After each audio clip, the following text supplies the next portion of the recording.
കാവുകൾ കൊണ്ടുവന്ന ചടങ്ങിൽ ഏറ്റവും പ്രാമുഖ്യമുള്ള സ്ഥാനമാണ് ഈ തണ്ടയാൻ മഠത്തിനുള്ളത്. അപ്പോൾ ഇവർ ഇളനീര് മാത്രമല്ല, ഇളനീരും എണ്ണയും കൊണ്ടുപോകാനുള്ള അവകാശം ഈ മഠത്തിനുണ്ട്. ഇവിടെ ഇളനീര് വെപ്പ് നടക്കുമ്പോൾ ഏറ്റവും അവസാനമായി വെക്കേണ്ട ഇളനീര് അല്ലെ ഇളനീർ കാവ് ഈ തണ്ടയാൻ മഠത്തിലേതാണ്. കാരണം അതിനു മുമ്പേ ഒരു ഇളനീർ കാവും ബാക്കിയാവുന്നില്ല എന്നത് ഉറപ്പുവരുത്തിയതിനു ശേഷമാണ് ഇവർ ഇളനീർ വെപ്പ് നടത്തുക. ഞാനാണ് ഇരുട്ടി തണ്ടയാൻ, പേര് രഞ്ജിത്ത് തട്ടാതെ. അന്ന് മുന്നേ ഉണ്ടായിരുന്ന വേറെ ആളാണ്. അതിനുശേഷം 10 വർഷമായി ഞാൻ ഇതെടുക്കുന്നത്.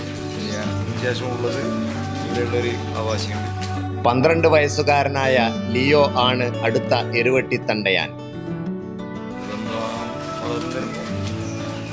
അനക്ക് ശാരീരികമായിട്ട് വയ്യാണ്ടാകുമ്പോൾ അവന് മാറി കൊടുക്കുക. ഇതിന് മുന്നേ ഉണ്ടായിരുന്നത് ഇവരാണ്. ഇവരായിരുന്നു ആദ്യത്തെ തണ്ടയാൻ. മരുമക്കത്തായ സമ്പ്രദായം അല്ലേ? പെരുമാളിൽ നിന്ന് അനുവദിച്ചു കിട്ടിയ അവകാശ അധികാരങ്ങൾ അവ ഇന്നും ചോദ്യം ചെയ്യപ്പെടാതെ അങ്ങനെ തുടർന്നു പോരുന്നു. ആയിരക്കണക്കിന് വർഷങ്ങളായി ഇവയെല്ലാം പുറതെറ്റാതെ പരിപാലിക്കപ്പെടുന്നു. കാലവും പ്രകൃതിയും മനുഷ്യനും സർവചരാചരങ്ങളും ഒന്നായി ഇഴുകിച്ചേരുന്ന ധന്യമായ ഒരു ഉത്സവവേള. അതാണ് കൊട്ടിയൂർ വൈശാഖ മഹോത്സവത്തിന്റെ പെരുമയും.